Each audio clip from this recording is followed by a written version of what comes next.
साहब, मेरी सासू माँ, मेरे हस्बैंड और मेरे देवर देवरानी 6 लोग आते हैं। इतनी सी जमीन में कैसे लोग भूमाफिया हो जाते हैं। जो ये बड़ा उससे कह रहे हैं कि चपुन्ना के भूमाफिया। और रही बात मेरे गेस्ट हाउस की, राधा रानी गेस्ट हाउस की, तो आज इन्हें ये पर लग रहा है कि वो हमने सरकारी भूमि में बनाया है, अवैध जमीन पे कब्जा किया है।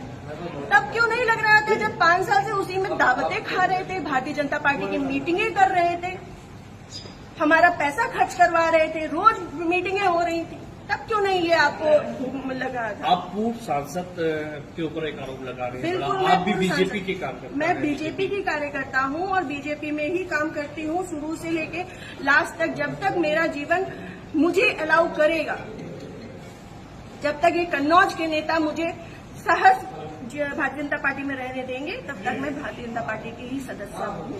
पार्टी में आपने इसकी उच्च पद पे लोगों से शिकायत की है? मैंने ये इस विषय के बारे में यहाँ से लेकर प्रदेश अध्यक्ष तक को सबको सारी बातें पता है, और आज से नहीं पता है, ये पिछले 2 सालों से पता है।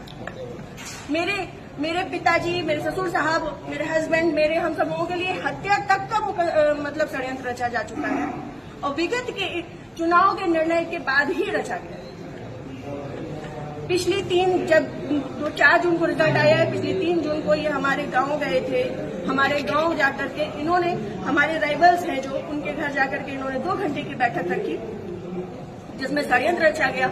और उसके बाद ही उसी दिन इनके एक प्रमुख कार्यकर्ता कहिए, चमचे कहिए, कुछ भी कहिए, वो जीतू त्रिपाठी, उन्होंने मेरे ससुर साहब को फोन किया, जिसकी मैं रिकॉर्डिंग आप सबको भेजूंगी और चाहूंगी कि मीडिया में आप चलाएं।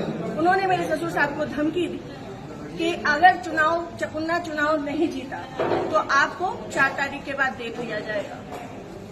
उसके बाद से ये सारा षड्यंत्र रचा गया। क्या चुनाव हरवाने में आपका भी श्रेय जाता है? मैं भारतीय जनता पार्टी, इस तरीके से वो आरोप लगा रहे हैं क्या? वो कुछ भी कहे, वो तो ये भी कह रहे हैं कि भाई नरेंद्र पार्टी ने 20 लाख रुपए ले लिए थे सपा से। वो तो उनका मुंह है, कुछ भी कह सकते हैं।